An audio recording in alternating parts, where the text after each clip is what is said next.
So I welcome you all on behalf of the entire Architects Diary team. Nishal, could you please switch on your camera and audio? Yeah. Nishal, I would request you to please introduce our topic and the Architects Diary and all our panelists today. Yes. Hello, everyone.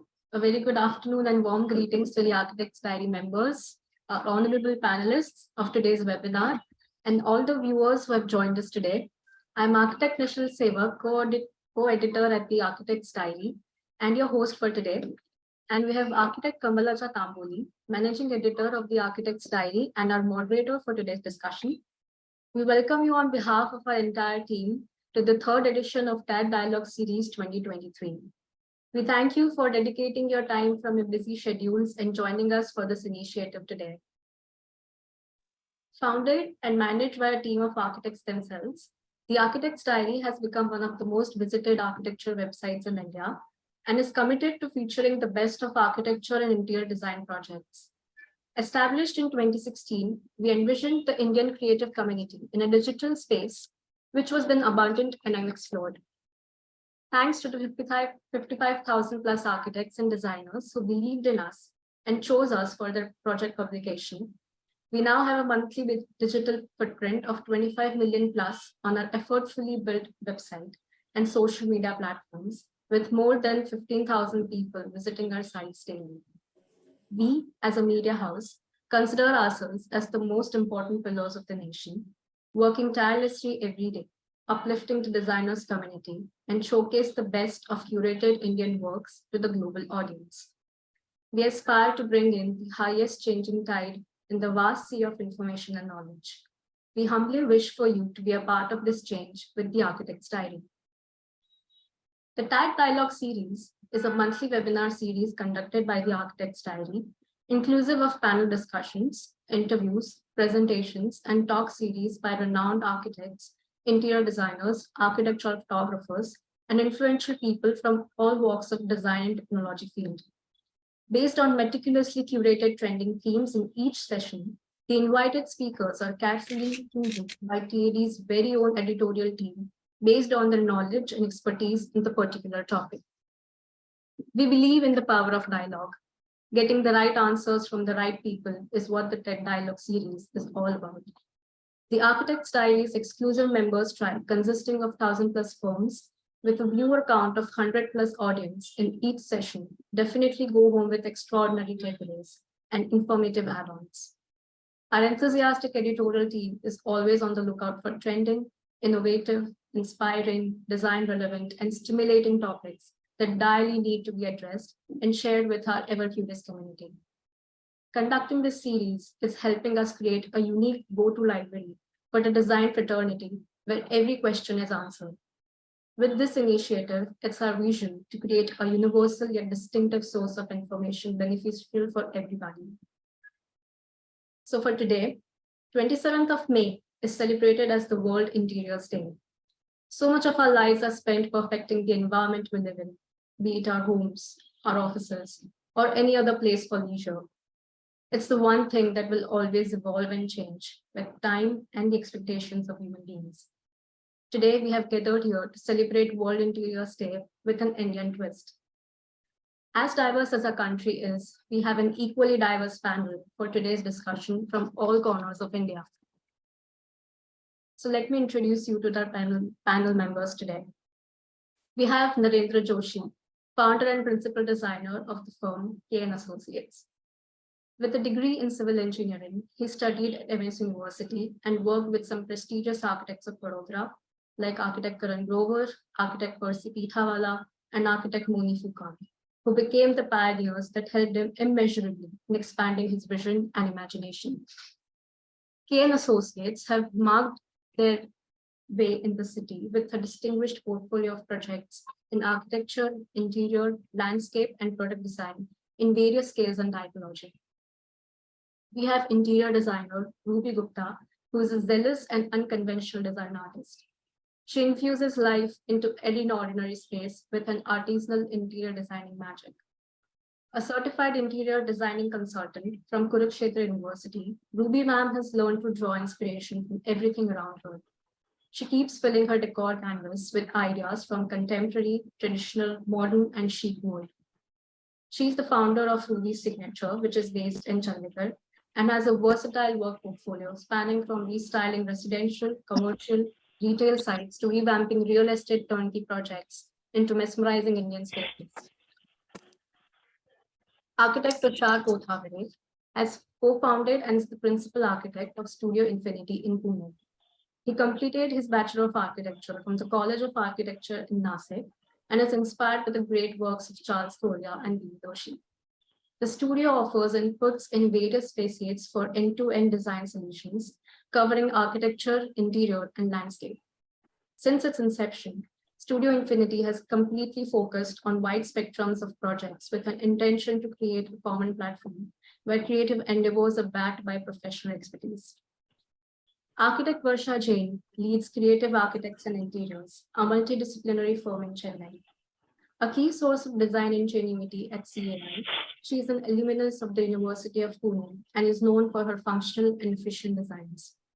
With an eye for detail and passion for human-centric design, she is lauded for her work on large-scale projects and across various residential, commercial, hospitality, and institutional typologies.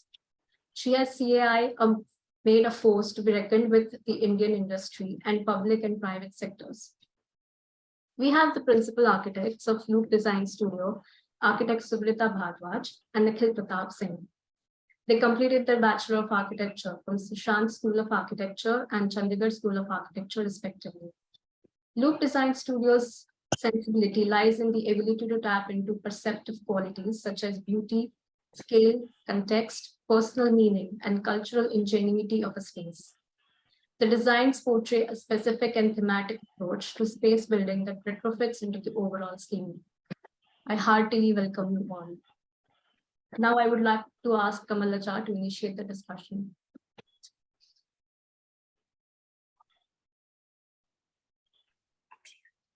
Thank you so much, Nikhil, for wonderfully introducing every one of our panelists and the discussion of today.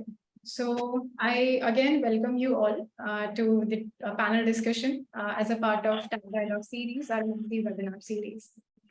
So, when we talk about homes or residences, that is what we are going to talk about today. So a home is where you can be in your own skin, where you are most comfortable, where it's a place where you have grown up and you want to grow old in. So regardless of which country you move to or which region you relocate to in your own country, there's always a part of you which longs for a place that feels like home. A place that is familiar, that you identify with, which brings back memories or heightens the senses of touch, smell, and taste. So when we talk about residential spaces in our country, there is that one distinct factor that feels Indian. So that factor might be different from person to person, but it is what truly signifies Indianness. So my first question to you all is, what is the Indian interpretation of interior design? And in your opinion, what does adding Indianness means when it comes to designing a space? Could you, Narendra sir, could you please could you please start with this? Good evening, everybody. Good evening. What I understand about Indian interior designing, well, it's like, basically I have grown up in Gujarati family, right? So I'll talk about the Gujarat. Right? So basically, like when you see the places in Gujarat, or maybe a houses in Gujarat, just take an example of Pole of Ahmedabad, Pole of Baroda. I'm from Baroda, right? And I grown up in Nadiyad, and I came to Baroda and settled over here. So like when we go to a places of Pole, I would understand is like it has to be a warm, like whatever interior we have seen till today, and that is what we implement into our project also. Like the basically furniture detail when we talked about, it's like it has some small carving detail, solid wood furniture, right? And when we talk about floor, so till today, like even still, like we have a lot of houses, old houses, which has a terrazzo floor, terracotta tile floor, cotta stone floor. So I believe that like it has to be a warm, like color palette is earthy, right? So in my language, if even what houses we are doing right now, what we do, we fuse the furniture interior to give a little Indian touch and a model. That is what I understood about the Indian interior design. Okay, that's it actually hits close to home. And It's close to home, yes, that is true. And that is what is like we would love to be. Like yeah, when you go home, you should feel like a home, not like a 7-star or 5-star hotel. right, right. You should feel comfortable, that is what I believe. Yeah, definitely. Tushar sir, you hail from Pune, so it's a bit close to Mumbai as well. So in Maharashtra, as I think Narendra sir mentioned about the poles. So we have in Maharashtra, we have Tsar, or what people call as Chol. So Vada. yeah, Vada as well. Yeah, definitely. So could you share your thoughts, Tushar sir? Actually, whether it is a pole or the vada or the chawl or any other Or a courtyard contextual house. references, a courtyard house or any other contextual reference that we are talking about, I think we are always saying that it is rooted to the place. And I think when we talk about interiors, these days we have forgotten that surrounds it. So I think on a larger note, it has to be more of where you are located and where. So see, a house interiors, say for instance in Kerala, has to be different than a house interiors in Maharashtra, and it has to be different from a house interiors in the Himachal. So it has to change as per the context. And India being so diverse, we have so many other options also for this. So I think it's a very interesting scenario altogether. But in my opinion, if you have to talk about the Indianness of interiors, and if one thing that personifies that aspect for me, I think it is the quality of textures that we are blessed with to have. So across the spectrum, there are so many textural variations that we get, whether it is floors, walls, ceilings, anywhere. So that is the beauty that we have in our country. And when I say Indian, it probably also means tropical. Although we are too overpowered by the Western way of minimalistic things, but I still feel the textural beauty of Indian interiors or Indian design is more appealing. So if I have to put it down in a simple word, it is that. But otherwise, it has to be more contextual, where the place is. It should have its own regional identity. Absolutely, it has to. Right. Suvrita and Nikhil, please share your definition of having an Indian interior. So, hi. So we come from a very interesting city that is very alien to the vibe, that Indianness vibe that we call. We are from Chandigarh, so it's like the mecca of brutalism, modernism, the city that was created by Le Corbusier himself. But we come from a school of thought that was more inclined towards maybe B.V. Doshi or Charles Correa. We wanted to incorporate the missing Indianness, which we feel that is still lacking in a city like Chandigarh. Corbusier, with all due respect to him, created this city out of concrete, out of brick.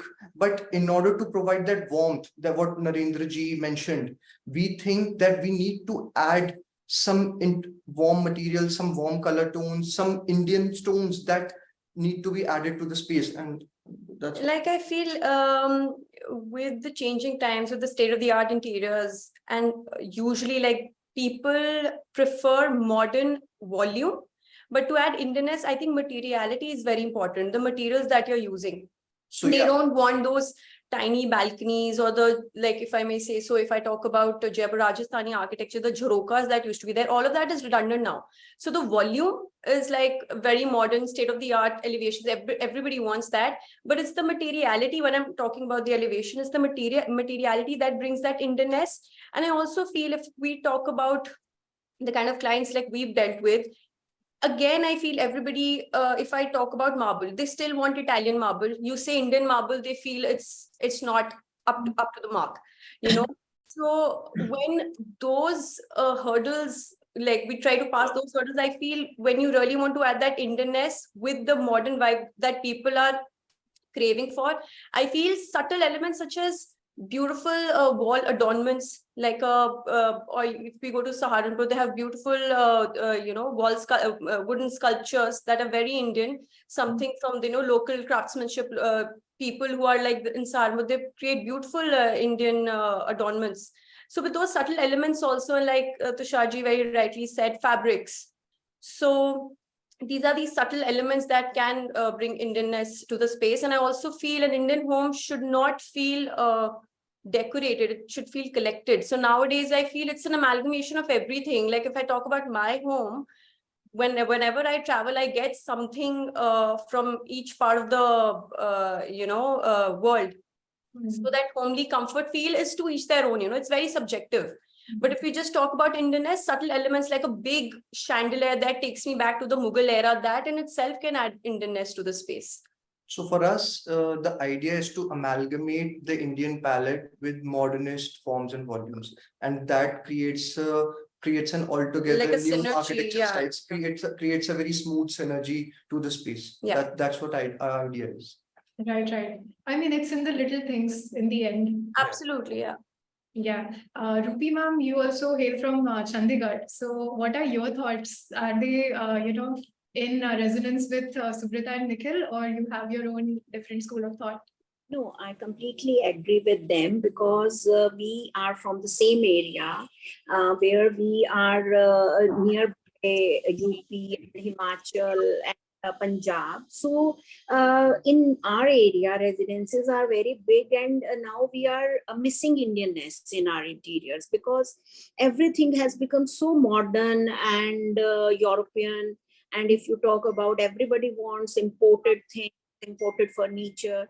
So we are nowadays missing Indianness, which brings warmth to our houses, which used to be the Indian culture, Indian art was full of warmth. But now we are missing that. But now, like in recent a few days, if we go talk about these days, so people are again talking about like a little Indian art, paintings, and warm colors in fabrics, and even we can talk about pitchwise. So we are picking up lotuses and cows and these type of elements in our furnishings and paintings. So these with these articles, we can incorporate Indianness in even in contemporary houses also. Yeah, that is actually, as I think, as Nikhil also said, amalgamating or balancing both things is important. Right. Varsha ma'am, you come from, you are based in Chennai. And I'm based in Chennai. Yeah. And I've observed, like being in media, I think a lot of earthy houses or, houses that actually hit close to home or has that Indian vibe with the vadas or the bricks as materials, or a combination of brick and stone, or even having that Indian vibe. I think a lot of such architecture or design comes from South. So what is your style, and how do you define this Indianness or design? Yeah, actually, I'm basically placed in Chennai, but I'm born and brought up from Pune. Oh. So I traveled from Pune to Chennai. So I have seen the Pune culture also, and I have seen the Chennai culture also. For me, when we say Indianness is very important, is the cultural expression, because we are very strongly imbibed with the cultural heritage.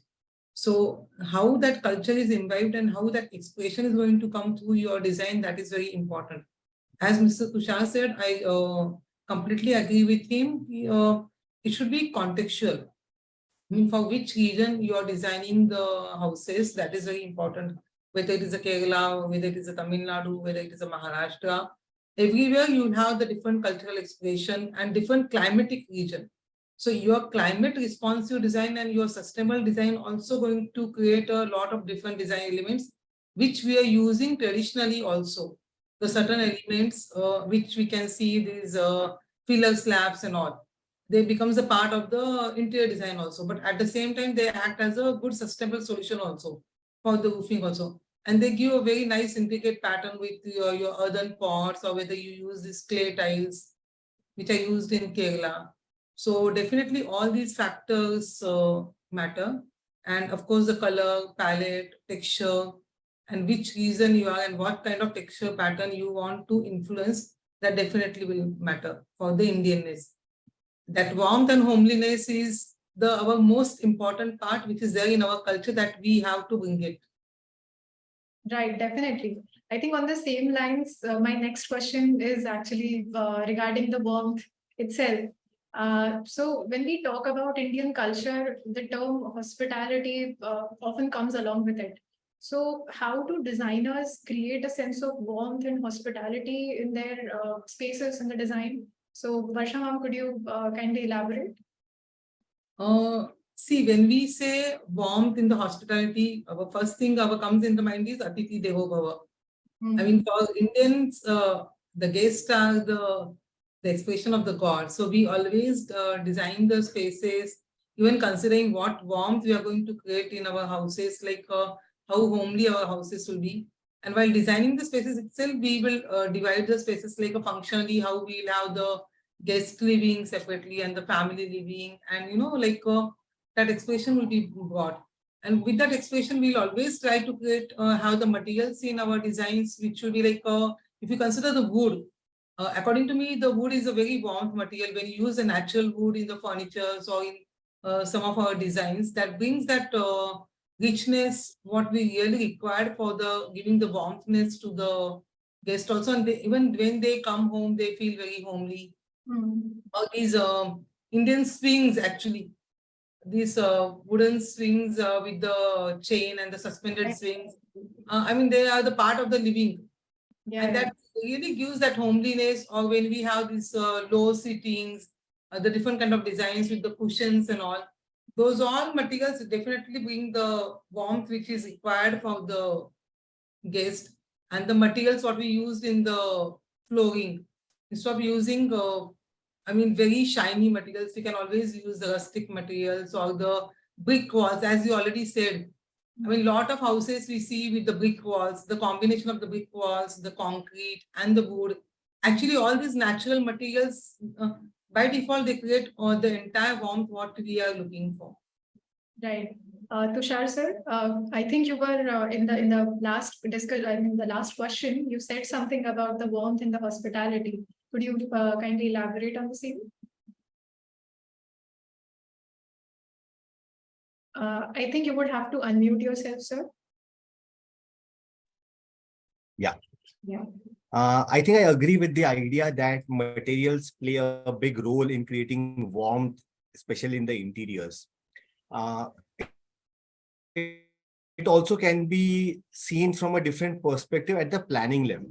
So if you just study the olden houses, so if the house as a whole, more than 50% of the area was devoted to common activity spaces. So let it halls, the vadas, or any traditional houses, the bedrooms were the smallest entities in the house, and everything else was pretty large. So the living rooms, the gathering areas, the kitchen, all of these spaces, and that is where actually warmth is to be seen, or warmth has to be generated.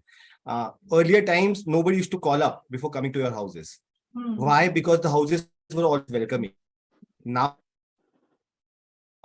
since we have closed door, the apartment culture has creeped in, our bedrooms are bigger than our living spaces. So we have guests only when we want them to come. So that is one way of looking at that, where we are trying to close that gap. And when we are saying that, okay, we are not very warm to welcome you, unless we are inviting you. But our houses never personified that. Our houses were always more open for everybody. And I think when we look at interiors, the planning aspect also has to be taken into consideration. Our planning has to be more open. The more opening up happens in the plan at the plan level, I think the warmth is generated eventually. This is just my take. I know it can be a little weird as compared to the textures and the moods that we talk about when it comes to interiors, but definitely planning cannot be ignored. Yeah, I think both of these things go hand in hand. So actually on the same lines, Ruby ma'am, you're an interior designer. And if, like, as Tushar sir said that, the planning has changed a lot because we are now living in, these societies, like these apartments, smaller scale apartments, smaller houses, a lot of urbanization has happened. So if you have an empty apartment that is being given to you, how do you create that sense of warmth in an apartment where there is no veranda or or an open courtyard or a common gathering space? How do you do that in a probably 2 or 3 BHK apartment?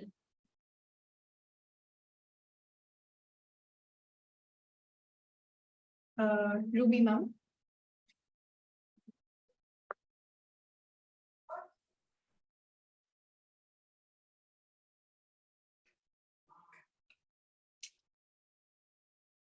Yeah, sorry ma'am, were you able to hear the question, or shall I repeat? Couldn't listen to the Okay, no question. worries. We were actually discussing about, Tushar sir had previously said that planning in a way that it creates the sense of warmth should be important. And of course, both these things go hand in hand, the architecture and the interior design. So being an interior designer, if you're presented with an empty 2 or 3 BHK home, and now that a lot of urbanization has happened, so how do you as a designer take it further and create that sense of warmth and hospitality without these spaces like the verandas or the courtyards? So how would you do that? Because by profession, I'm a furnishing designer. So I use a lot of colors and articles in my furnishing. So in 3 BHK or 4 BHK, if we talk about warmth and hospitality, so we'll use now warm colors in like entrance foyer, some Saharanpur carvings like consoles, mirrors. And then if we go we can use some Jaipuri jharokhas and some furniture from Jaipur Jaipur and Udaipur with fine carving and colorful furniture. And when bed linen makes a lot of difference, that gives a lot of warmth to the house, and cushions and table lamps and these type of articles give a lot of difference to the interior that makes that can make a house warm and modern and or Indian, or it can be anything with you can create any element with these articles. Like it can give you any feel, like it can be modern with the articles of interior. It can give you modern feel or it can give you Indian feel. Right. I think even these smaller things can transform a house into a home. So very, very wonderful. Jaipuri paintings and our Tanjore paintings, these kind of items makes a lot of difference to the house. Definitely, definitely. So my next question is for Narendra sir and Varsha ma'am.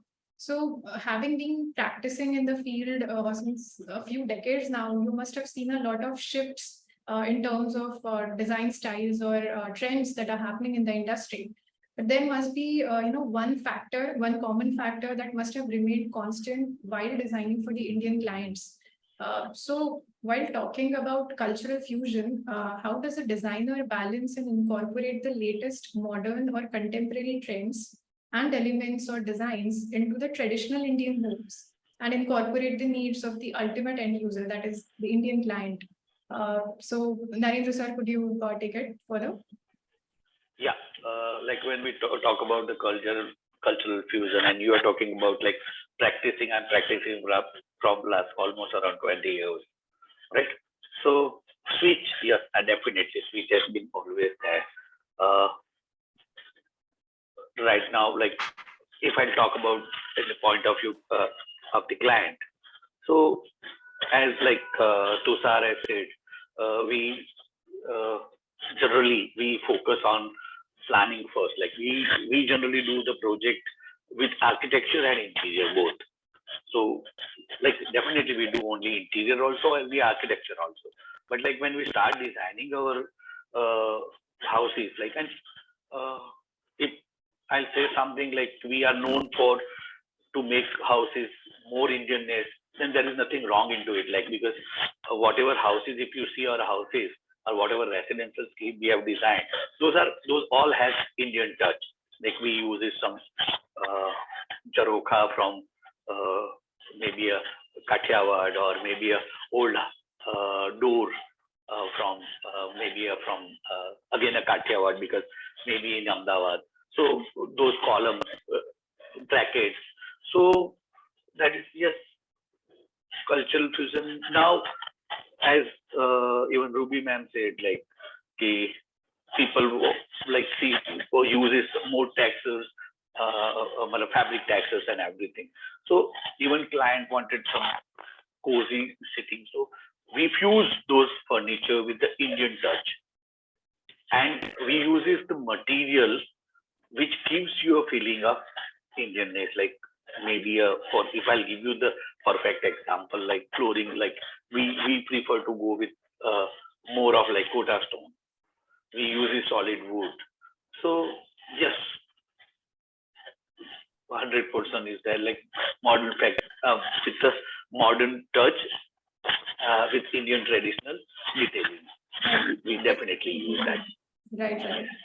Varsha ma'am, is it is it hard to convince the clients to go for this kind of fusion, or are they already too keen on having this cultural fusion, or do you, as the designer or architect, have to urge them to go for this kind of fusion in design?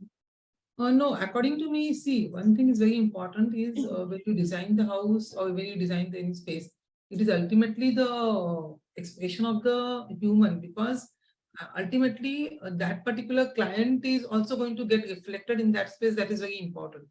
The personality of the client also is very important, and how the client is. When we design any house or when we design any building, we have a discussion, deep discussion with the client. We try to understand what the client is looking for. And then we understand how that will be imbibed and how that is possible to design it, how we can give our expressions and our ideas according to that. Like we had one client from the South India shelters, and they the entire family was a huge family, like joint family, what we say in the Indian families. They had a family of around 20 members, and they were all like well-traveled people and all. And they were very much influenced by the European classical style. Now bringing that European classical style in India, where is in that the huge bungalow which is located in Chennai. So that was a great challenge for us. But we understood what the client is looking for. And at the same time, we have to design the spaces, because as Narendra sir told, we also design mainly the architecture and then the interior. Mainly we concentrate more on the architectural design, and of course we do the interiors also, but we will always try to do the interiors for the spaces which we design architecturally. So the expression of the architecture interior both got in the spaces. So we wanted to design the house for that client, which is actually all the European style, where you have a French style bedroom, where you have a Roman style bedroom, where you have a Moroccan style bedroom. But while designing the house, we kept in the mind how the Indianness will be brought in the functionality, in the spaces, how the well merged of the exterior and the interior spaces will happen. That was very important. And as we were discussing, like how the warmth will be given, what we consider as the Indian hospitality, that was very important. And of course, when we consider as a cultural fusion and the modern materials and the adaptations. So there are lots of things which we can bring as a cultural fusion, as well as the adaptations like modern materials, automations in the lighting, or the technology, or the advanced materials, or the glasses what we use. Ultimately, all these has a great balance which we can achieve. That's what we always try to do it.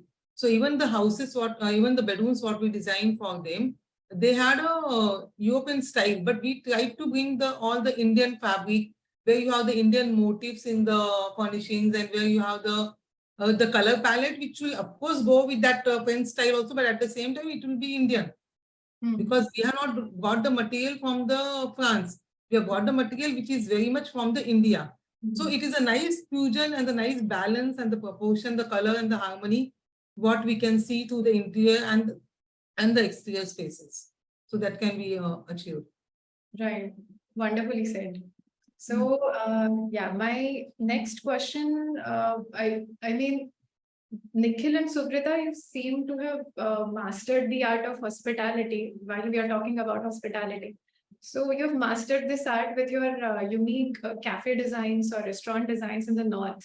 So many have been published on the Architect's Diary as well and highly applauded very much. So to cater to such a large number of diverse people is a challenge in itself. So you must have to explore and experiment with a lot of materials and colors, as Varsha ma'am, said, and even you previously said, mentioned about the materials, using the right materials and the right colors. So are there any specific design principles or key elements or philosophies that guide your designs? And could you elaborate more on the color palette, be it natural or artificial, and the materials? And the traditional design motifs or patterns, as Ruby ma'am and Varsha ma'am said, and even the lightings or the mirrors in Indian kind of interiors. See, like we all know, India is so diverse, and there's like, I feel this huge pot of cultures and traditions. I feel again, it depends on the typology of the project. For example, if it's an Indian cafe, or like if you are designing a fine dining space, then there are a lot of elements that a person can incorporate. Like if I talk about Bar Palladio, they have beautiful arches, beautiful floral motifs, fabric. There are so many elements that's binding the space together. But like I said, like there has to be that one binding factor. So if I talk about that space, it's all blue. There are like blue arches, there's a blue outline, there's like blue floral motifs. So the idea is always to have that like one recall factor whenever we as a design firm, we are asked to design a certain space.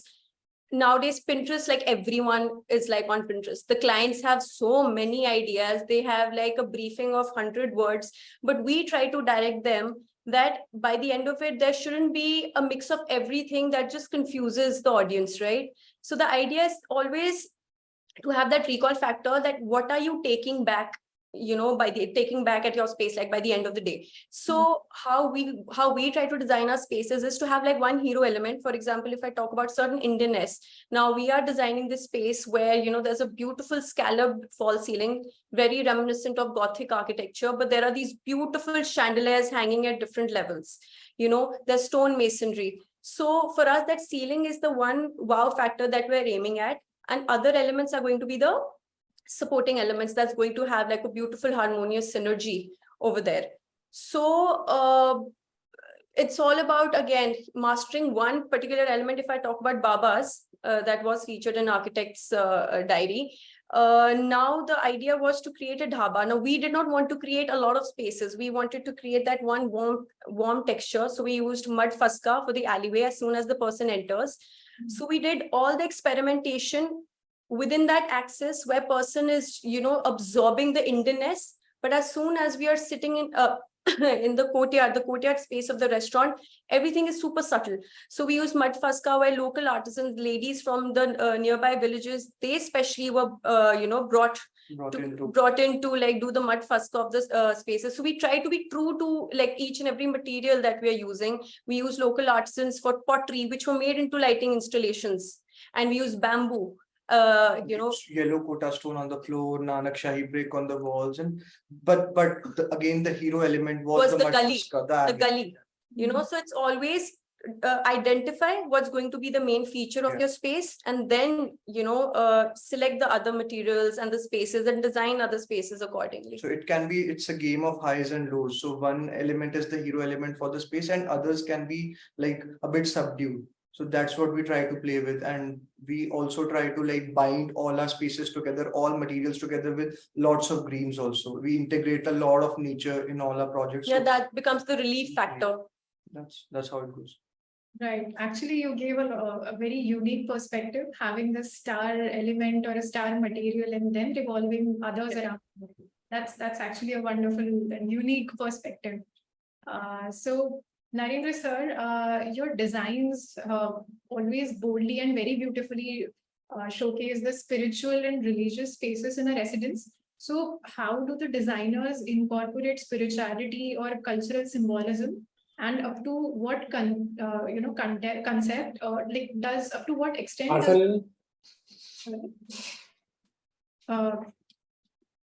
okay, sorry. So up to what extent does the concept of Vastu Shastra influence the planning and designing of a space? And does it like does Vastu Shastra and climate responsive design go hand in hand?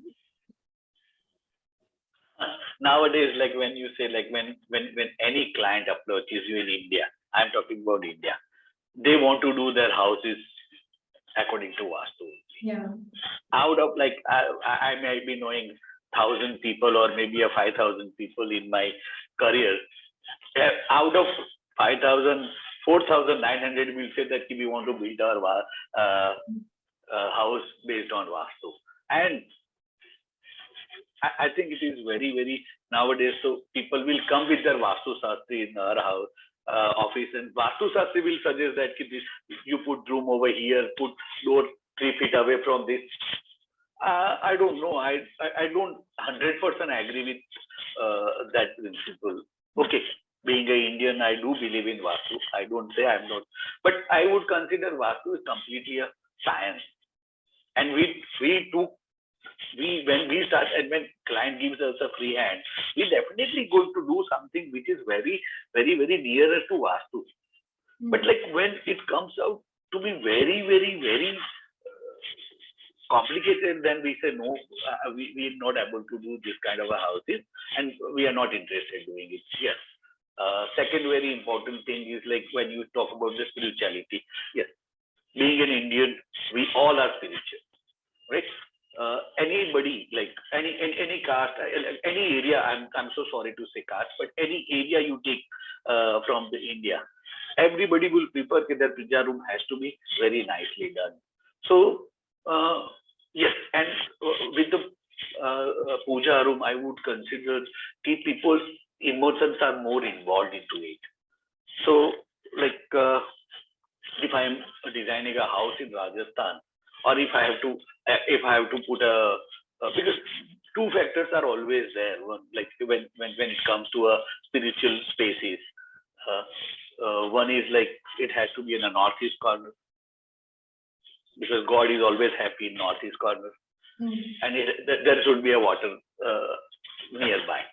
So we always try and make the spaces in a such a way, like many of our houses, we always make a puja room like island. Like if I'm designing a house in Gujarat somewhere, so we try to put those traditional Gujarati columns and arches and everything into space, so they'll feel that this is their own space. We give some touch of this space to like a temple, right? If I'm doing a house somewhere in Rajasthan, so we try to use stone jalis, stone columns, and arches like that.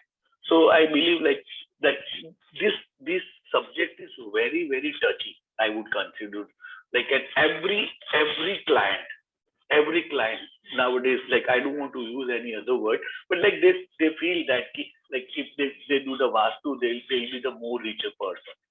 Okay, I don't know. I don't want to debate on that, but yes, it affects a lot. It affects a lot. Tushar sir, what are your opinions on the matter?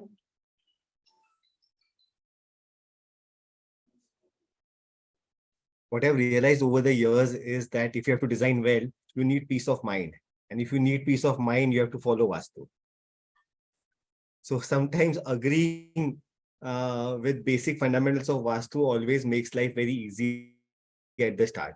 And from then there, it's a smooth sail. But I know, like Narendra sir mentioned, I think Vastu has to be seen as a science. You cannot cross the limit. So once you cross that line of it, from it being some science to magic or to orthodox beliefs, then there's a problem. And that is where I think as architects and designers, we need to draw the line.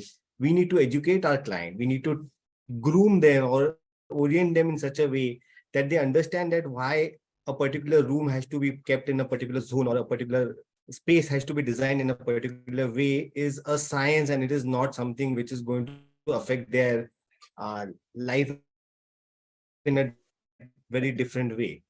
I think over the years, successfully, we have been able to understand this dynamics of Vastu, our practice, our design aspirations, and the client cannot be segregated from our practice for sure. I think in India, we should respect that it's an aspect which we all have to cater to. But that, like I said, there has to be a line drawn. That's my take on Vastu. In fact, I don't really think that we should talk more on that topic at all. But no, but I mean, when we talk about Indian clients, I think Vastu comes like regardless of whether you want it or not. I think it just like I said, accept and move on. There's so Yeah. many other aspects to take care of. Definitely. So my next question is again to you, sir, Tushar sir, and for Ruby ma'am as well. So Tushar sir being an architect and Ruby ma'am who specializes in interiors as well. So Indian culture again is widely known for its strong family system and with a joint family system in most homes, I would say. So with different generations residing in one home under one roof, I'm sure it indeed must be a challenging thing to design for 2 or 3 or maybe more generations. So how does a designer accommodate the needs of a family, like a joint family or an extended family setup in Indian homes? So Tushar sir, regarding planning, could you give us insights on that? I think the crux over here lies in understanding the design brief from the client. We have to spend a lot of time in the initial stages to understand what the client's family structure is all about, what are the interconnections between the house. Sometimes grandchildren are more attached to the grandparents, and sometimes the mother wants to be close to their children, or vice versa. Sometimes there's a senior citizen in the house who needs help. So the room placements, everything has to be planned accordingly. These are the practical or the functional aspects of it. There are also the aesthetical aspects where a particular person in the family likes, say, pink, for that matter. If it's a girl, generally we know that girls like pink and boys like blue. I don't know why. But if that is the case, and if somebody has a liking for something else, we have to all bring them down on the similar platform and then try and refine our ideas, their ideas together. So when we're dealing with larger families or different generations in the house, our role as a designer starts by understanding the client, the family first. Once that is done, I think everything else just follows. Design ultimately becomes very simple when you understand who you are designing for, one, and where you are designing. So, like I said, context and people who you are designing for, once that is sorted here, then on the paper, it just gets very easy. This I can now say with experience that this is a very tried and tested way of doing things, that you understand your client very well. Probably we all want to jump into making layouts at the first go, but I feel if we take some time, understand them well, and then work around the planning of the house, that's a better way of looking at it. Right. So I just hope it answers the question. Yeah, definitely. And Ruby ma'am, when we talk about interiors and when we talk about a family of 2 or 3 generations, a joint family residing in one home with diverse kind of choices. So does the language change in each room? But as a home, I think it should still bind. There should be a binding factor. So how do you achieve that? The main part, as Tushar sir said, they have to design according to their different generations. So every person has their own requirement. If in our area, even 3 or 4 generations are living together, and they have all different types of physical and mental differences. Like if some people are older and they can't move properly, so we have to see what is the height of furniture, what should be the chair height, what should be the bed height, mattress should be thinner than, and if they have backache, so how should be the mattress thickness, and the curtains, colors. If the attendants are going around, male person or female person, so we have to see what type of fabrics we have to use, like easy clean or easy to maintain fabrics. And every person has different requirement.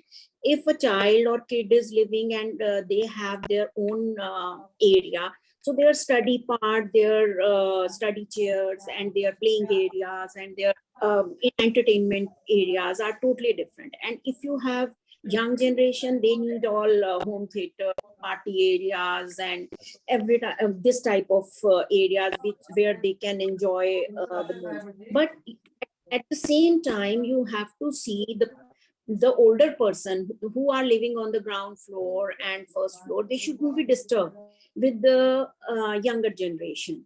So the main role is of an architect we go side by side, an architect and interior designer, in which we do furniture, furnishing, and all types of decoratives. So it depends what the architect gives us. If he is giving us places which we can, which the house should be in one go. The flow of design, it should be in one go. Like organic, I would say. Like, I think my internet was very bad. So No, we the are able to hear. the house should have one flow. Like if we are designing the house, so the house should, like the elder person, we are designing his or her room according to them. And if we are designing younger generation or kid zone or somebody else room, so it should be according to them. But we have to take care of colors, fabrics, interior according to their age groups. So we are doing a lot of houses like this where 3 or 4 generations are living, and they are comfortably living if we understand their requirements, if physical and mental, and if we understand their requirement, we go very comfortable. Right. Achieving that balance, I think it must be challenging, but nice. So my next question is for Varsha ma'am. So recently, one of your projects, which was a very grand classical style bungalow that you recently mentioned, in the webinar. So it was published. So the question is based on that. So did you incorporate any traditional craftsmanship or artisanal work in the residence? And could you elaborate on the reuse of traditional artworks or sculptures or decor pieces or furniture that is passed on through generations in homes? So is there a way we can revive traditions or safeguard them through such designs? You are asking that question particularly for that bungalow, or in general you're asking? In general, in your styles as well as in the bungalow, whether you used any, like reused any kind of furniture, or do you, as a designer, as an architect, do you reuse certain, like the jhula that you mentioned, or certain sofa sets, certain decor items that are reused, or any traditional or artisanal craftsmanship that we can give importance to while doing such designs? Particularly when we talk about the bungalow, we definitely use the lot of sthapati work. Sthapati work means what we call it here in Tamil Nadu is, they are actually the South Indian artisans who actually do interesting, intricate detailing in the civil work. So the entire, if you see the Sholingnalu bungalow also, which has been featured in the architect's diary, the entire central living hall, which has all the columns and which are cladded with the travertine, they were done in the civil. And that entire civil detailing was done by the Sthapati people. They are the people who do the temple work also. And they are the people who can do the exactly with the proportions and the balance and the harmony what we want to achieve it, they can do in the civil. And if you see the way they are working it, that is amazing. I mean, it's actually unbelievable. Because what we did is each and every design of that, we got it executed on the site. We got the sampling. We went and saw the samples and the way they had done. Of course, we had given all the detailed drawings and all, but how precisely they have maintained that was really amazing. I mean, they are not educated, but they are from the traditions, they are doing this work, and from the so many generations, they are doing this work, and they can understand the drawings and the detailing also. I mean, that was really good. So what I could see, because the main factor was why we did all this in the civil, because we wanted the house which is going to be for the years. Because when we design the residence, of course, we want the maintenance free and which should be there, which should be very durable, and the quality of that should be maintained. So we wanted to design all this detailing in the civil work, and then we can do the cladding on that with the stone or whatever the particular material as per that particular room, what we required is. So we had done all these artisans with those things. And if you see in that bungalow, we had lots of CNC patterns. So even these CNC patterns were bought very nicely, and the craftsmanship was done by these Sapati people, where they can, even the minute detailing they had done with that. And when you talk about the furnitures which has been reused and all, we had designed one bungalow for which was the family was in Tamil Nadu, but then they wanted to design a bungalow in Kerala, which was in the Kerala style. So there we had used their old furnitures, and then there we had used all these swings, and we had used some of the columns, wooden columns, what we generally see in the Kerala houses.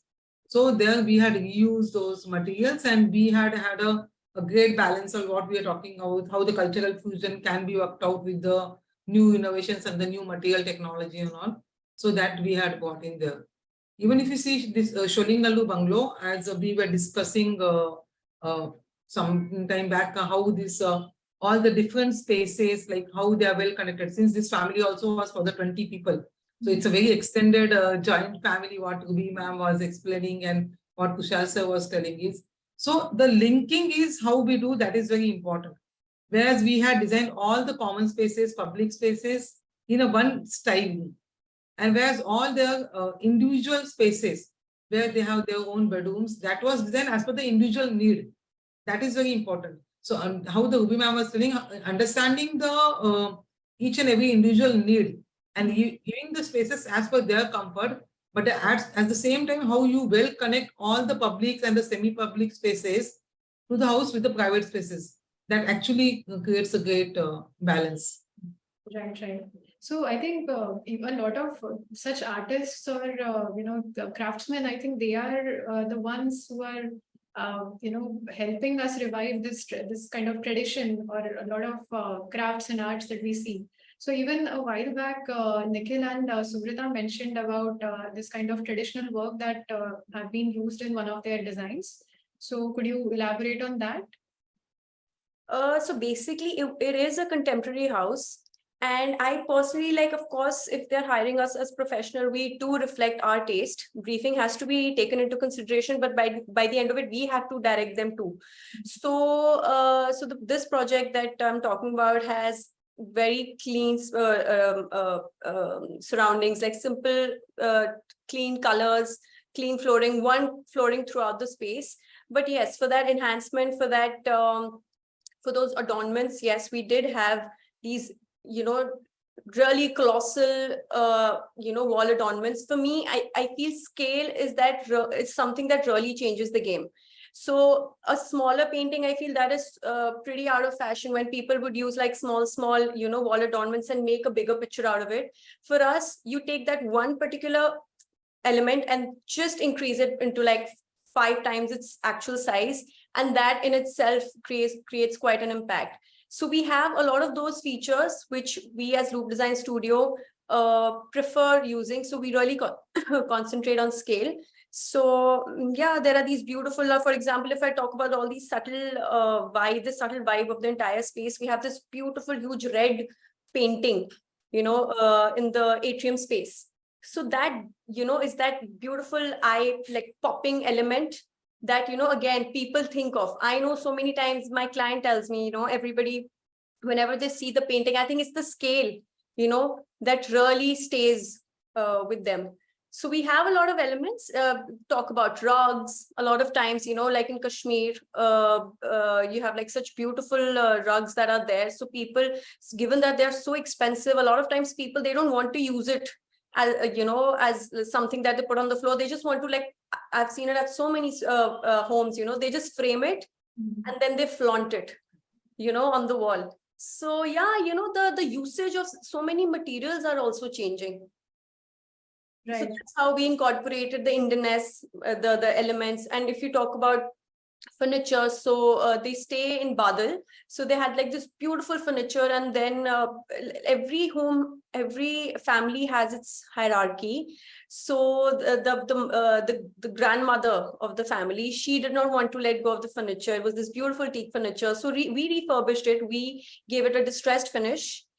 Changed the polish, changed the fabric, and then used it for her personal lounge. So all those things can also be done. Of course, something that holds a sentimental value. Exactly. Yeah. Yeah. I was just about to say that. Yes, yeah. I think it's very crucial when we are designing for multiple, family of multiple generations, because there are these kinds of belongings. I think they are passed on through generations. Even in my own home, we had a sofa set which was gifted to my grandfather on his wedding day. So, Yeah. as Indians, I think we are known for reusing and refurbishing even the smallest of elements. So I think, yeah, that's wonderful. Anyway, like the biggest fans of anything that's old world, because every firm has its own distinct, touch. They know that, this could be done by Loop. So our thing is to add that old world feel, that old world vibe to a certain space. Because with the state of the art interiors ever evolving, ever changing, details or the finishes that are there, people now, I think, crave to retreat and go back to the olden times and get something from there. So if that's done in moderation, and then, like I said, like take one particular piece and like just make it just scale it up and like just adorn it on like a nice clean wall, I think that is like works the charm. Yeah, that also adds grandeur to the entire space. Yeah. So, Ruby ma'am, your firm, that is Studio Ruby Signature, you're into product design as well as furnishings. So even your interior designs are quite elaborate with intricate details. So are there any specific furniture styles that are typically found in your interiors? And what would be some popularly used accessories or ornaments or decorative items used by you specifically? These days, French interior and distress feel in furniture, distress polishes, these are really in our area. So metal furniture is going out day by day, and pure wood furniture is coming in, and everybody wants beautiful fabrics and pastel colors. I prefer always pastel colors, and French feel like gray polishes, distress, white and gray, white and beige, brown with a little gold. So we are using mostly that type of furniture in our areas. And if we get any modern house, so we do accordingly. So, but in our area, people love to put, like I earlier said, Tanjore paintings and oil paintings also with floral theme or abstract with, or some these air times we are using pitch pie. We are using a lot of Tanjores with pitch pie to give a feel in contemporary houses, a feel of Indianness. So these are our key elements, and big pots of terracotta or pots of you can say clay, and with big plants, greenery. So we are mostly focusing on those parts, intricate embroideries. And if we talk about modern houses, we cannot use embroideries, jharokhas and paintings. So we focus on metal accessories, metal rings, metal buckles, and different type of leather items. So in modern, we in Chandigarh area, or if we talk about our Haryana, Punjab, Himachal areas, so we do a lot of versatile articles. we cannot say our area is using just modern. We are making just modern houses. We are making neoclassical. We are making modern. We are making contemporary. And Le Corbusier style is always preferable in our area. So people like that type of furniture also. And we do very subtle and minimal curtains with that. And fabrics are also very subtle. And but if we do neoclassical, we do pastels, and if we do Indian houses and contemporary, we also use some popping out colors with subtle colors. So these are my basic things. Actually, architects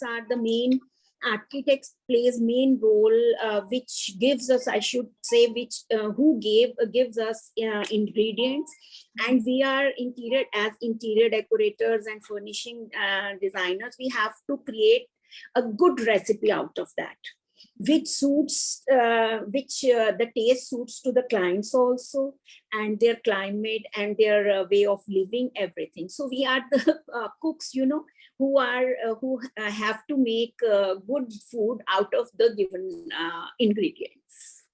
Very wonderfully said, ma'am. My next question is for Narendra sir and Tushar sir.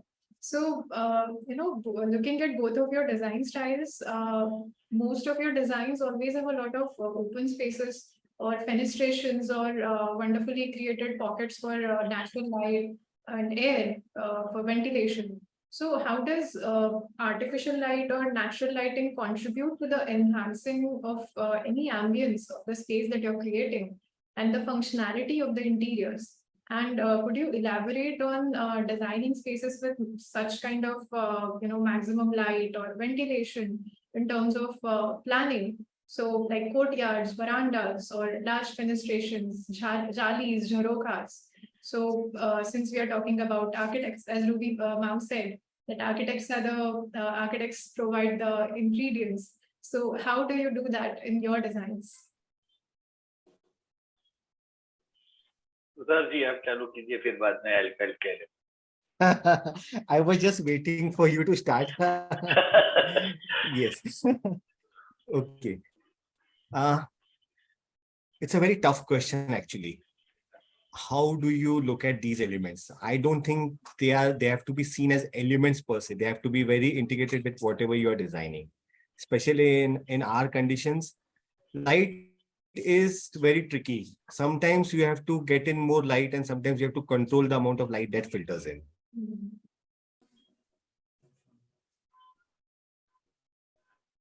The south and west probably want to cut down upon light, and the other side you want to get in more light. And sometimes design is just a right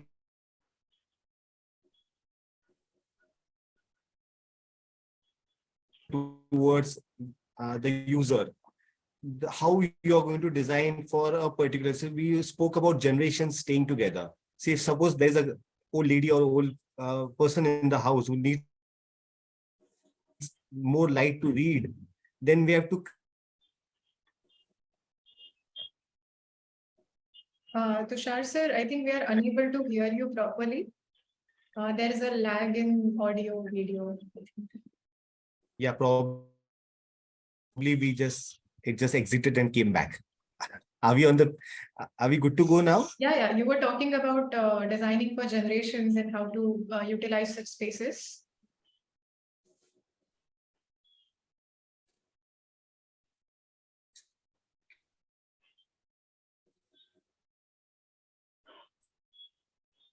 Yeah, sir. Please go ahead. Can you hear me? Yeah. Yes, sorry. So I was talking about that. These are subtle nuances that definitely make spaces very interesting, and they define the way you are using it and you are creating it for the end users.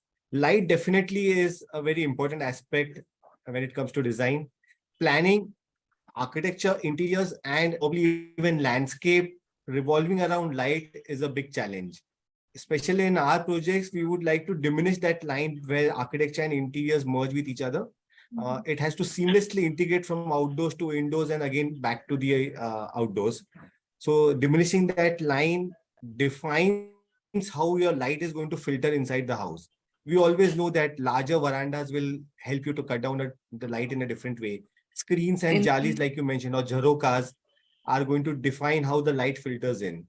So all these aspects have to be taken into consideration when you're designing a space climatically, or orientation wise, contextually, and that is how planning is going to be affected. I think it is that ways. And especially when it comes to architecture and interiors, that line has to be diminished. Your interiors so smoothly have to be part of the architectural experience and vice versa, so that when a person walks in, he shouldn't be identifying two different entities existing in the same premise. It has to be seamlessly merged with each other. Right. Narendra sir? Yes, thank you. I think like almost 80% answer has been given by them. Same, I agree with him. When we start designing the spaces, we always see the placement of the room, which room requires more light, which room requires filtered light, which needs exactly like to control the light. We uses a lot of cutouts, skylights, jalis, jaroka into our houses, considering those things, like from which place I want more light. For example, like if I'll give you a simple example, like our house. So we did 20 feet huge dia opening onto eastern side, right? That was in RCC with the colored tomato glass.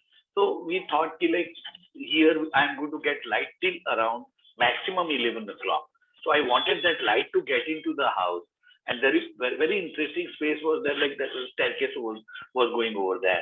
So I thought, I should get that light into the house. Then, like if the space is on a western side, so we give indirect light from the skies. We get the light from the slab. We get the light inside, so space doesn't get hotter. So I definitely agree with Tushar. So such spaces should revolve around according to yes. the climatic condition, of course. Right. So my next question would be for Varsha ma'am actually. Can Indian luxury interior design be limited to the clients with high-end budgets, and how does middle-class clientele adapt to Indian luxury? And as designer, what is your approach to this unique challenge in an urban scenario? Because if you're talking about a 2 BHK or a 1 BHK, and if a client would wish for a luxury design, Indian design. So how would you as a designer consider this challenge? And can this kind of luxury be high-end, or it can be available for the middle class as well? My question will be to you, how do you define the luxury? Luxury, yeah, I think luxury is anything that would be an upgradation from their existing living conditions or their lifestyle. Because see, when we started this webinar and we were talking about how the Indianness is brought in the Indian homes. So when we talk about that, actually, we are discussing is how cultural heritage and how culture is imbibed in us. So according to me, the richness of the entire Indian materials, the materials what we are having, that itself reflects the luxury. For me, it is not like Italian marble, which is like 5,000 rupees per square feet. Purchasing that and putting it on the floor only will bring the luxury to the house. And whereas the Atangudi tile, which are nice traditional tiles, which are used in the Karaikudi Chettinad houses. If you go to all the Karaikudi Chettinad palaces, they had those Atangudi tiles. I think you must have seen Atangudi tiles. They have a nice motif and the intricate pattern on that. But that was used as a luxury in those palaces also. So those Atangudi tiles now comparatively, they are cheaper than the Italian marble.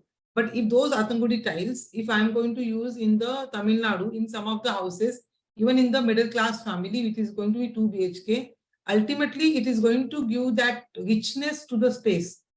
So how the richness to a space is brought, that is very important when we consider as a luxury. And there are so many materials. Now we are designing the residence in Bhutati. So what I have seen there, actually, you must have seen this Rajasthani ethak pattern. Must be knowing, that ethak fabric you get. So we get nicely furnitures which are actually with this fabric, they are sandwiching those panels and they are making the furniture out of that. And that is a beautiful, the furniture. And what we see, the artisans, what we are talking is, and that is the furniture, what I would call that as a really nice, luxurious furniture. Because if you see that furniture, the simplicity of that furniture or the design of that furniture, or the color of the furniture, the texture and the pattern on that fabric, which is sandwiched as in the shutters of that chest. So that is very important. For me, the luxury is brought in terms of the material what you use it, not only in terms of the cost what you use it. Right, so right. giving the warmthness and giving the richness to the family, because as we were discussing, which is very important, is first we have to discuss with the family. The individualness is very important for any family. So we have to understand how that family is and how we can bring that richness and the luxury to our different materials, which itself has a nice the intricate patterns or the texture or the color or the harmony, how we balance it and how we bring that luxury to those houses is well achieved through all these different palette of the materials. Right, That's right. what I feel. Very rightly said. And I think most Indian designs are about maximalism or a lot of colors, a lot of patterns, a lot of intricacy. So I think you're very rightfully mentioned about this kind of adding the materials and the colors. So my next question would be for Nikhil and Suvrita. So in your opinion and of course professional experience, so what would be the international adaptation of Indian interior design, and how do the clients in general from abroad perceive this style? International, I would say, like there are so many verticals, so many parameters when it comes to this, be it state of the art, the details that one is practicing. I don't know if it's international, but yes, with the in times now, for example, if I talk about something as minute as wooden frames, I think they've become pretty redundant. The usage of aluminium frames, UPVC frames in like a beautiful, if I talk about a residential place also, like nobody even talks about wooden frames right now. And when I talk about interiors, when I talk about something like furniture, the style that, like I said, I'll go back to Pinterest again. It's so easily available and accessible to each and every client. They see like a French artist, that person has created a particular style of furniture. They want something similar. But as designers, it's very difficult for us because a lot of clients, they're like, we want something exactly like this. We have to explain it to them, in our community. We just can't like just take it and like just paste it, right? So one has to tweak it. One has to, of course, listen to them, because there's bad blood also that happens, that turns into like verbal altercations also. So when it comes to these international elements, one has to tweak it and warp it in a manner that it becomes your own. So, and when we said it earlier also, in our experience, I think international adaptation of Indian interior designing would be to give like a modern state of the art touch to the existing Indian palette. And to amalgamate and synergize modernism with Indian material palettes, Indian vibrance, to incorporate both the yin and the yang. That's what we went to this this opening of a beautiful furniture showroom, the Colosseum. Over there, Design Dukan, they have like pretty renowned furniture studio. Now they'd used terrazzo as a material, again, which takes you back to like the Indian heritage, but the usage, the end use, the final implementation was so beautifully done. One can never think of how like a terrazzo as a material can be cladded onto that console. So I feel it's good that we're taking inspiration. Like we don't want to stay behind when it comes to the ever evolving, fast-paced details that are happening, all over the world. So I'm glad like India as a whole, they're trying to like match up to that, because a lot of times people look up to, you know, be it people go to Milan week, they want to see what's happening, what are the fixtures that are, you know, being created. So that inspiration, yes, is there for sure. But the idea is always to make it your own by adding that certain element. And that depends from firm to firm. Like everyone has their own style. Yeah, So yeah, you own can't thing. really define it. Right. So when we are talking about materials, like you mentioned wood, or I think we also talked about I don't know, stone or brick. But is there any artificial material that would you know, you think in your belief that would replace such materials in the future? There are a future, like there are so many of them right now. So we created the concept as a deconstructed cave.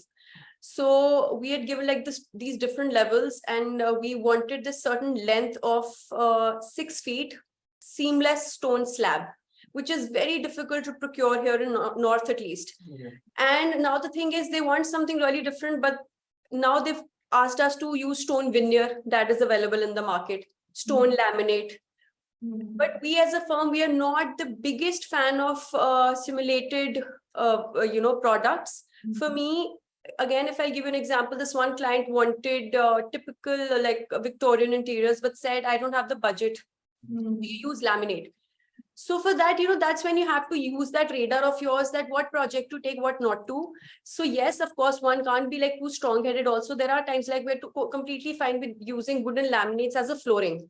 But we are very particular about certain finishes that we probably wouldn't use, you know, as architects. But there is no limitation when it comes to simulated products out there in the market. Everything is available, you know. Every other day we are getting to see, like I said, there are stone veneers there, there's laminate, like there's no end to it. So yeah, for us, anything that ages gracefully is the material to go to. So that again comes to your point of timelessness. It should age gracefully. It should. We do not use fake greens. We always like anything that is simulated does not work. Like for if us. a client does come to us and asks us to use like a lot of you know, simulated versions, we'd rather change the concept, guide it in a manner, because by the end of it, our name as a firm is there. So we take like very, you know, we're pretty strict and careful about the end product as well. It's not always about listening to the client like throughout. You have to guide them. We have been hired, like I said, as professionals because for a reason. So there's always a certain balance. So we know our certain limitations, that we are okay with using wooden laminates, but not okay with using wooden laminate on the table. You know, we want like actual wood for that. Okay. So you would stick to certain natural materials in your design. Absolutely. Like we would never use fake greens for sure. We'd rather change the concept. And if the client is too adamant, then we don't take up the project. It's as simple as that. Right. So I think Nikhil said something about some products aging well. So you know, on the same lines, I mean, there are a lot of new songs that come up every day. Yet there are some timeless melodies that we always you know, go back to, or melodies that we never forget and subconsciously hum while cooking or working on something. So on the same lines, we see a lot of trends in design coming and going, yet there are certain designs or styles that remain timeless. So my question to you all is, in your opinion, what makes a design timeless? So Tushar sir, could you initiate this?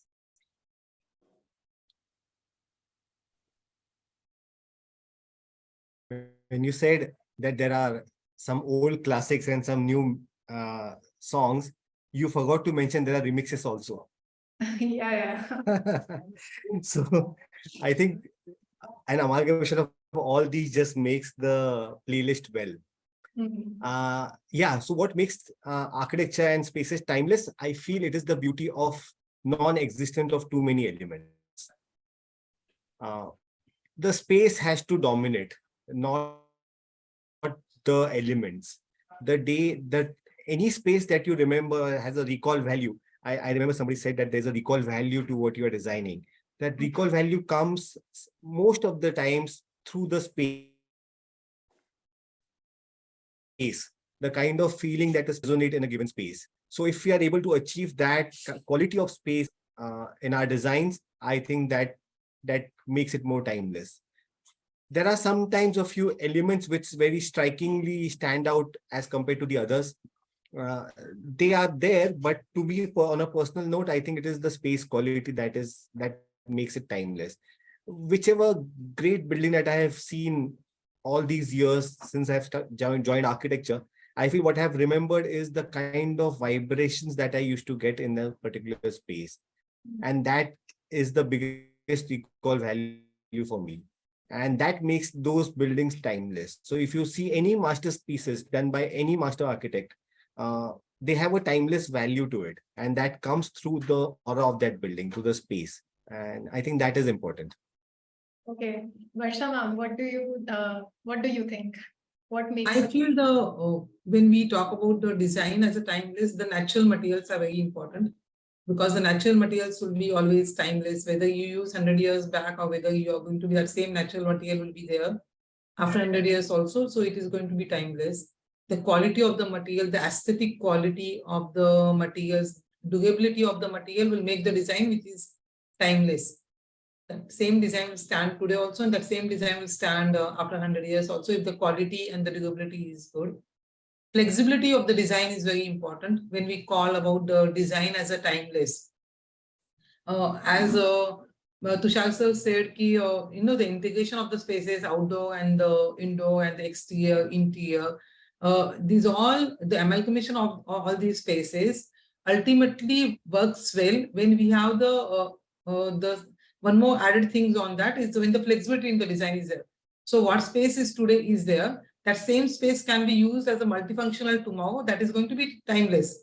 It is not the era of this time. It is going to be the same space can be refurbished or worked out the way we wanted. At the COVID time, we must have noticed lots of spaces has been converted the way they wanted. Yeah. So like the timeless design is like, it is not particularly for this time.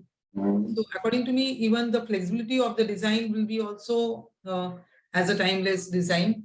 And of course, as I said, the natural material, the teak and the wood and all these materials, or the stone. Stone is definitely, according to me, is a timeless design. The part of the design when you use the stone in the interiors.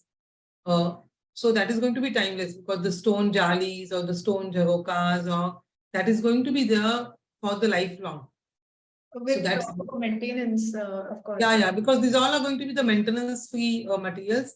I believe in using more of natural materials instead of using less of the synthetic materials, because the synthetic material always will have the fading of the colors and so many problems will be facing it. But whereas these natural materials will always give the space that quality that what we are looking for, and then that richness and the warmthness what we are looking for, and that will create the timeless design.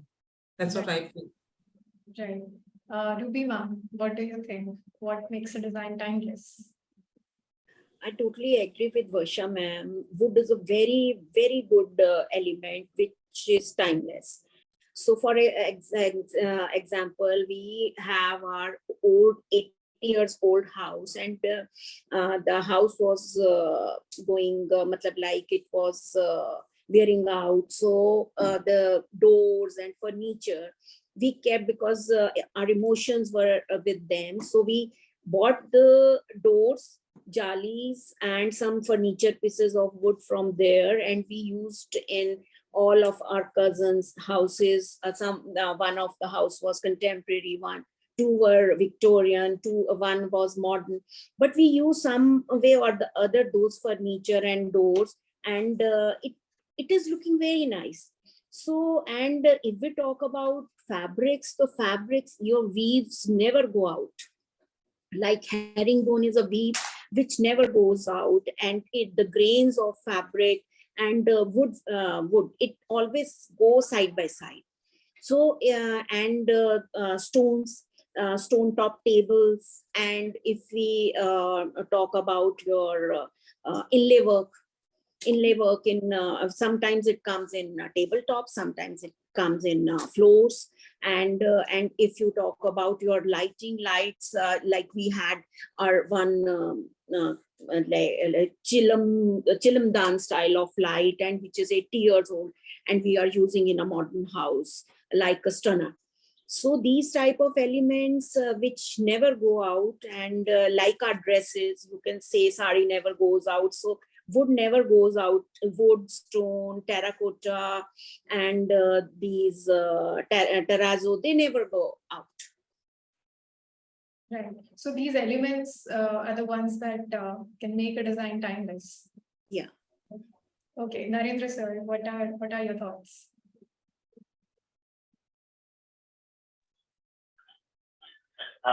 First, I agree with Tushar. The space, the flow of the design, material, reinterpretation of the style, and art. I would consider like art is also a timeless. So those are the materials, those are the elements which what you use in the house is the timeless. Again, agree with Ruby ma'am and Varsha ji also about material which is like natural material, like a wood. What she talked about the stones, she talked about fabric and everything.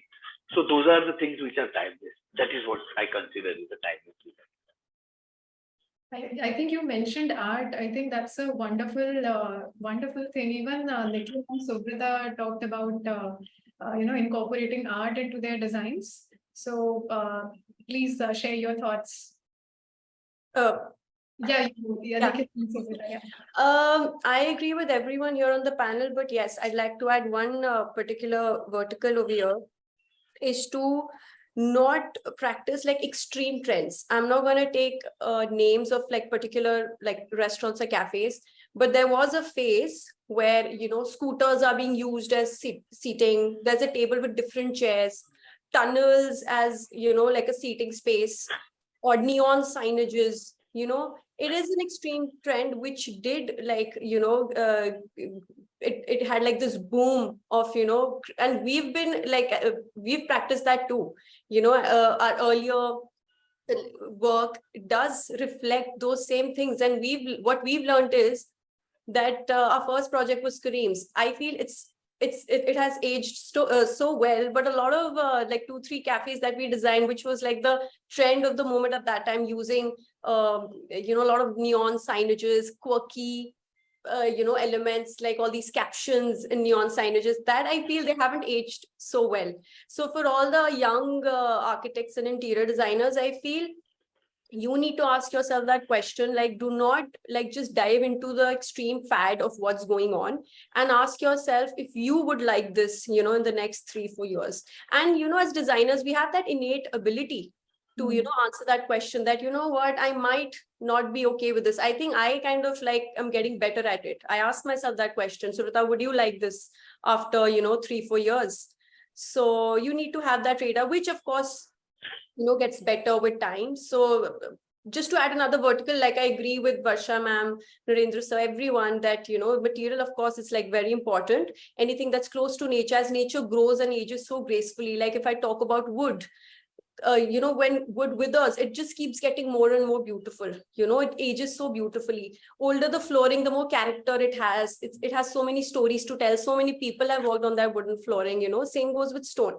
And like I said, just to add another vertical, is to not practice extreme trends of the industry. Yeah. Also, I would also want to add to this that there are some intangible elements, like Tushar sir also said, that the spatial quality of the building per se should be very honest. I think honesty is very directly proportional to timelessness. It should create a very strong emotional response. It should be it should carry a lot of visual weight, but yet be comforting to the person who's using the space. So these all factors bring together timelessness in a space. Right. Very wonderfully, you know, expressed, all of you. So technically our panel discussion is over, but I have a little surprise for you all. So presenting you with a rapid fire round. So there's one question for each of you. You can answer in one word if you wish. So let us start with Varsha ma'am. So as a designer, which style of design, Indian or non-Indian, you choose and recommend to a client with a high-end budget? Human-centric design. Pardon, I couldn't. I said human-centric design would be the most adapted design, whether it's Indian or non-Indian. Yeah. Okay. Okay, so my next question is for Nikhil sir. What is your personal favorite space in a typical Indian house? Is that Studio 7 Designs? Okay. Yeah, I think we are clear now. Yeah, so Narendra sir, my next question is to you. So what is your personal favorite space in a typical Indian house? I didn't get it. Can Okay, yeah, sure. So what would be your personal favorite space in a typical Indian house? the staircase and a puja room. Okay, nice. I think that's very evident from your designs as well. So yeah, that is why one typical that one question about including the spiritual or religious spaces was directed to you. Okay. So my next question is for Nikhil. So what's your favorite design element, be it architectural or interior? My favorite design element would be the courtyard. Okay. Yeah. I think we would all have to agree on that. Courtyards, yeah.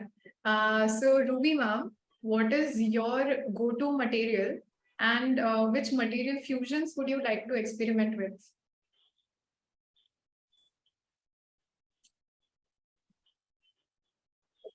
Ruby ma'am is not. I think, yeah, okay. There must be some glitch. Okay. So I think materials, I think Varsha ma'am and Suvrita highly spoke of certain materials. So I would like to redirect this question to you both, Varsha ma'am and Suvrita. Suvrita, could you answer, like, what is your go-to material? Anything that is reminiscent to nature. I love outdoor spaces. In fact, it was very common back in college also. My rendering, whenever I would make plans, the landscape bit of the plan used to be highlighted so beautifully, so people would just know this is Suvrita's plan.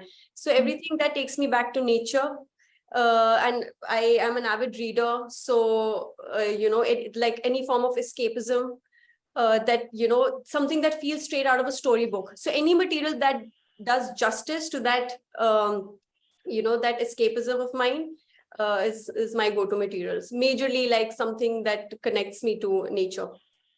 Okay, yeah, wonderful. And Varsha ma'am, so which material fusions would you like to experiment with, or you would still experiment with? The fusion of the stone and the wood, I would definitely like to. Yeah. Another time fusion, I would say. Yeah. Okay. Natural material, of course. Yeah. So my next question would be for Tushar sir. So what is your dream project, something that you have already designed or executed, or something that you would want to design in the coming future? I don't see dreams. So Okay. there is so no dream project as such. I think a dream project has to be a project that will keep on challenging your limits. So that to me is more important. So everything that challenges our own limits every time we go to the drawing board, that has to be the dream project then, if I have to answer it that way. I think it's not the dream project, it's the dream client. Is the client can really help you, finalize the vision and like help you execute that. If Most the client is of the amazing, times, the because project is amazing. Agreed. most of the times they are always nightmares. Yes. So the client has to be a dream client, then the project automatically turns beautiful. Becomes a dream Yeah. project. I think everybody here agrees to that. Yeah. So I think, yeah, I think that is it. Hope you had a great time in the webinar, and I'm so glad all of you made it, and with your busy schedules, I'm sure. So thank you so much again. And now like to, yeah. So I would now like Nikhil to take it further for the question answer session. If there are any questions, if not, I think we can go ahead with the conclusion. Is there anyone in the audience who would like to ask any questions?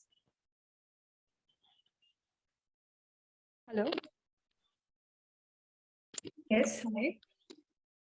Yeah, hi. Am I audible? Okay. Hi, everyone. This is Aditi. I am an architect, and I would like to say that this was a very fruitful discussion. So thank you, all the panel members. And I would like to ask something. So in the initial webinar, there was this discussion about designs getting modern and minimalistic and more Western influenced nowadays. So I wanted to ask that there are so many students going abroad for specialized courses, especially for interiors and furniture designs. So what do you think is necessary for these students to know when they come back and like when they want to start practicing here in Indian market?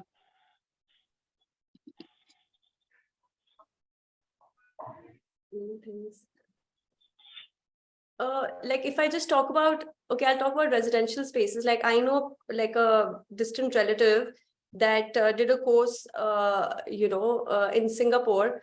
And then when they came back, I feel you need to understand your audience, the context, Indian. I'm just talking about residential spaces because this is something that, I heard that other person experiencing. You have to see the climate, the Indian climate and everything. So I feel, yes, when it comes to loose furniture, it's not a hassle. But yes, if you want to do planning, when you want to do architecture, I feel you need to study your roots, the context. Because if I talk about Chandigarh has such strict bylaws, and India, I feel is quite experimental when it comes to the elevations. But overseas, when you see a lot of spaces, they have the strict facade control. All of them, they look the same. So they're okay with doing a lot of interior changes, but the facade control is so strict. So when I talk about that parameter, I don't think it's too wise for planning. If you're studying there, I suggest you practice there. But yes, when it comes to interiors, yes, there's a lot of scope for sure. I think there's another question that's been raised by Pranjali from the audience. She has written the question here. So she's saying earlier the interior styles of a particular region were almost similar to each other. For example, all the houses in Tamil Nadu were almost similar to each other, or even in Rajasthan, almost every space and embellishments. This goes for each state that had a distinct character of its own. However, today we are having a mix of interior design styles in the same region and houses. For example, a particular region has a mix of Gujarati, Rajasthani, Tamil, or even European or Spanish styles, etc. for the houses, which is what most clients demand. So in this case, are we losing the essence of the interior design style of that particular region? And are the states losing their distinctiveness? I feel like one can play with the volumes, but materiality, I agree. I wish we would, pay more respect to what are locally sourced materials, what's locally more available. I personally love the fact that there is, I could be wrong, but I like the fact that there is this harmony, whenever I'm in Europe. There's this particular, when I was in Santorini, there was the entire island is following, monotones. 90% of it is on like the white tones. And if there is a particular space that is trying to have a contrast, like in Santorini, I saw an all black space. In Santorini, I saw like an all blood red space, which was used, like volcanic rocks were used, to make the entire space. So yeah, I feel that can be like, I think I wish we had that. At least the materiality could be the same, but volume, cannot be the same, I feel, in India. It depends. I feel that cultural fusion is very important. What we're talking about the cultural fusion, because the question what she asked is in the same like house in Tamil Nadu, when they are using the Gujarati and even though some of the like Spanish style interiors or what they are using is, and how they are going to bring that essence of the Tamil Nadu over there. So according to me, the essence of the Tamil Nadu will be brought in terms of the paintings can be brought, or in terms of the furniture what we use with the inlay of that. Because when I had seen one beautiful furniture of the Lipan art in Lipan art is which is very famous in Gujarat, like. So the furniture was done with the Lipan art. The coffee table was done with the Lipan art. So nowadays there are so many ways we can have the cultural fusion, and we can bring the essence of that particular state to that particular space.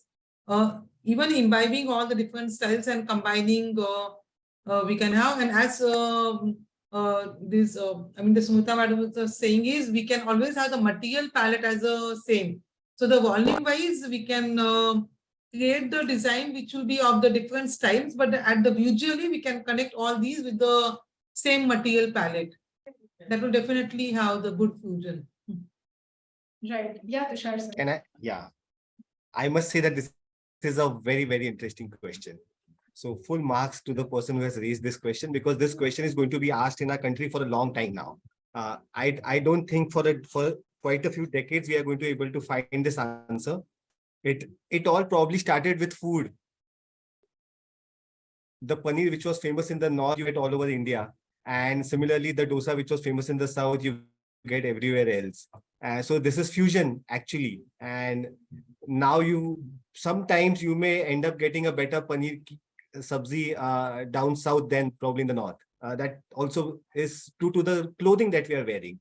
So the turban in Rajasthan and Gujarat is no longer seen there, and people are just wearing jeans and trousers. So this is going to happen for a long time, and I think our country is changing, and we are seeing this transition from being what we are to being what we want to be, and what we want to be is mostly influenced by the West.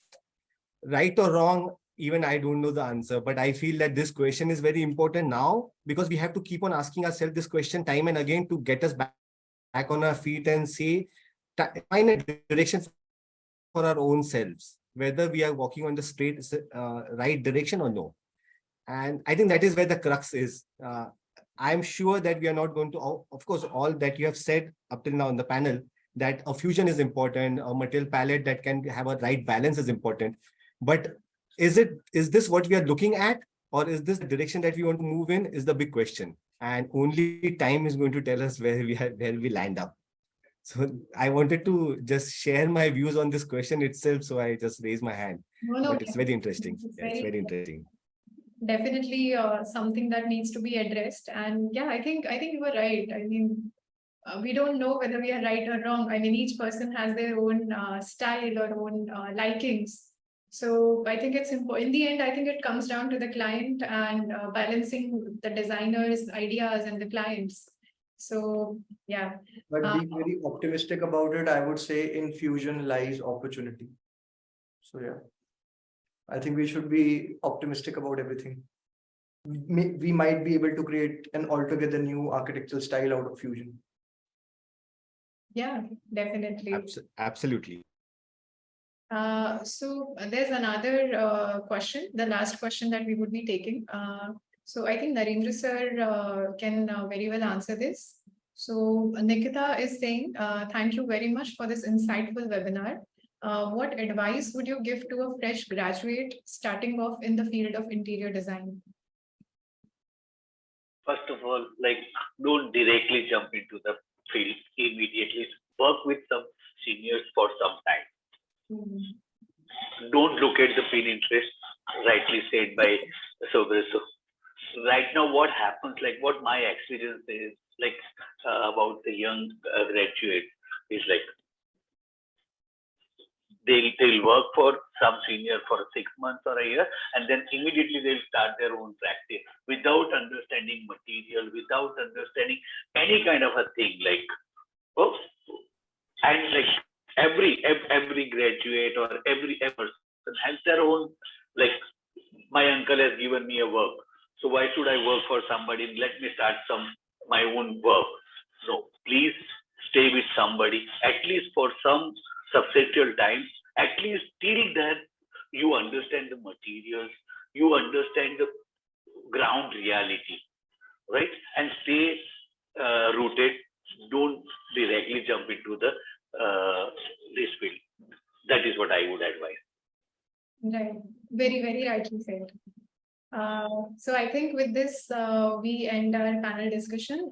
Nikhil, I would like you to take it further, please. All right. I would personally like to thank everybody. It was a really, really good session, according to me. Thank you so much for everyone to tell us your design approaches, your thought process, your opinions, your ideologies.